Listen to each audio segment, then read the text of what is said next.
Imagine, the early morning air is still warm as the first glow of dawn stretches across the fields. It is the second month of the year, and the earth seems to breathe with the same tranquility it has known for generations. In the distance, the voices of workers can be heard, along with the bleating of flocks and the steady rhythm of tools striking wood. But something has changed. Noah knows it.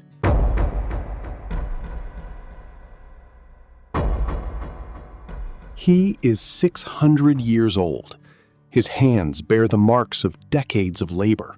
His back carries the weight of a task no one else understood. For years, he built an impossible vessel on dry ground, obeying a warning that seemed absurd to everyone around him. Men mocked him. Children pointed curiously at the enormous wooden hull. The elders shook their heads. They had never seen anything like it. Noah stands motionless before the massive structure. The scent of freshly worked wood blends with the strong aroma of pitch sealing every joint. His sons, Shem, Ham, and Japheth, inspect the final preparations.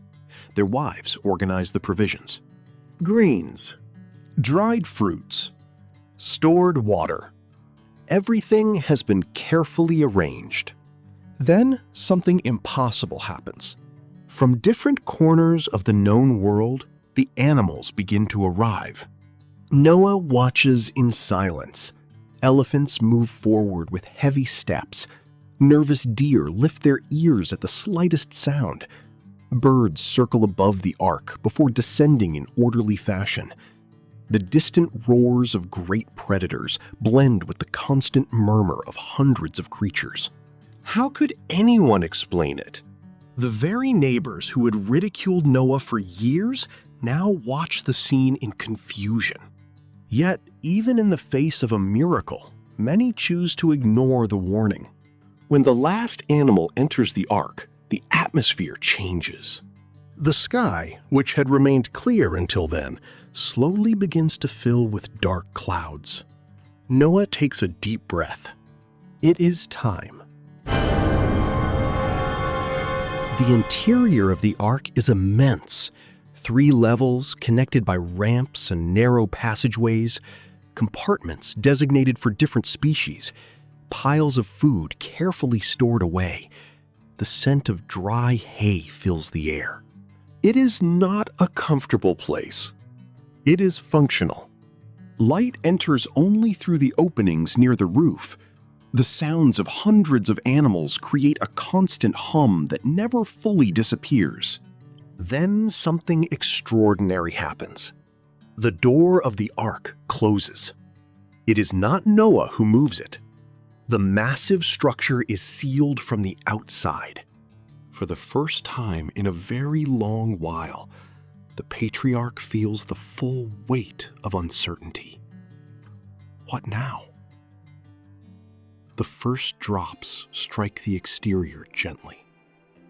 Then the intensity increases. The sound becomes an unrelenting drumbeat against the wood. The animals grow restless. Some birds flutter nervously. The horses whinny. Noah's sons exchange silent glances. No one sleeps that first night. By morning, the rain continues, and continues, and continues. The waters begin to rise. Through the small openings above, the family can make out figures running desperately. Voices, cries, confusion. Noah closes his eyes. The man who had preached about judgment for decades now witnesses the fulfillment of everything he had proclaimed.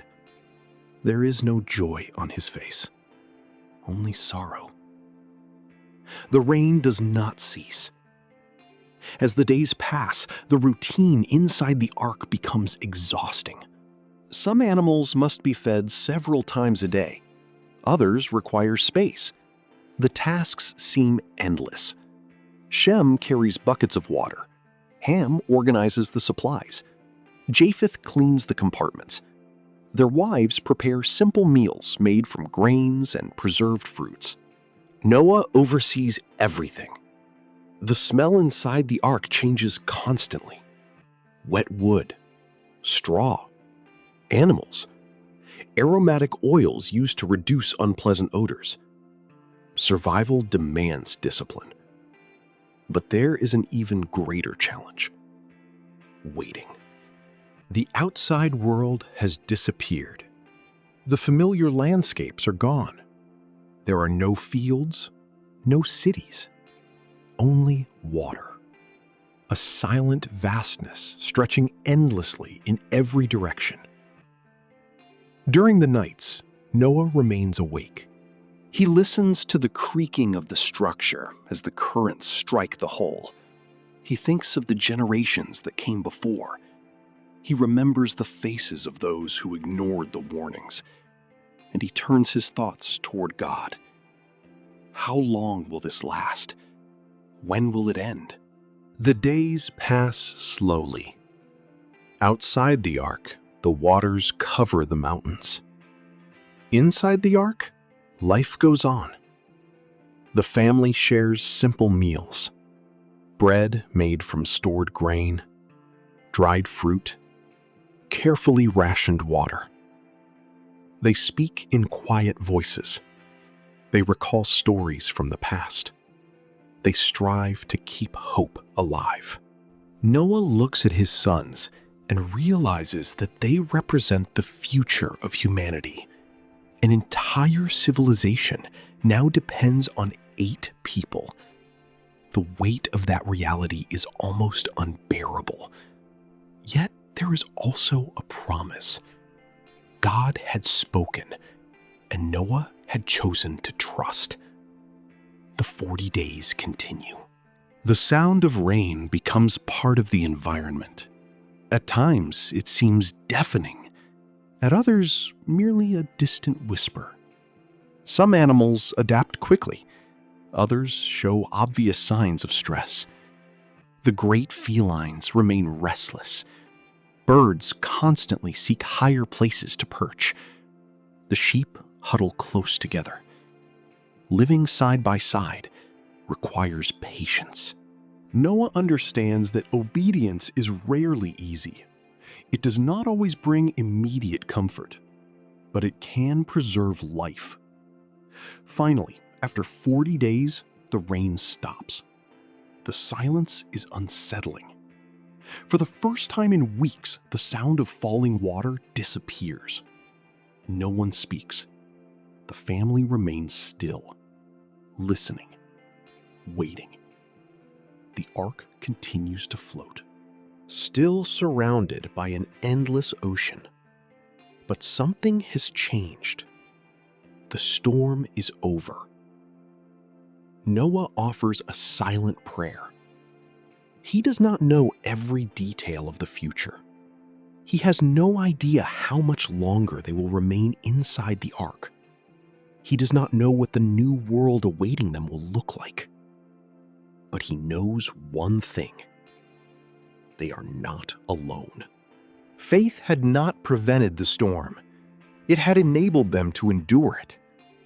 Perhaps that is one of the deepest lessons of this ancient story. Obedience does not eliminate hardship. Hope does not erase uncertainty. Yet both can sustain the human spirit when everything once considered stable disappears. In time, the waters would begin to recede. A raven would be sent out, then a dove. Eventually, dry land would appear. But that is another story. For now, as darkness slowly envelops the interior of the ark, Noah gazes upon his family resting beneath the glow of oil lamps, whose flickering light dances across the wooden walls. Outside, the world has changed forever. Inside, life endures. And in the silence that follows the storm, one truth remains untouched, a truth that will echo through generations. Even in the deepest waters, hope can still find refuge. If you enjoyed the video and the lesson, Please help us by liking, subscribing, and sharing the video with anyone you think might be interested. This will help us improve video quality and deliver better videos to you. Thank you. God bless you all.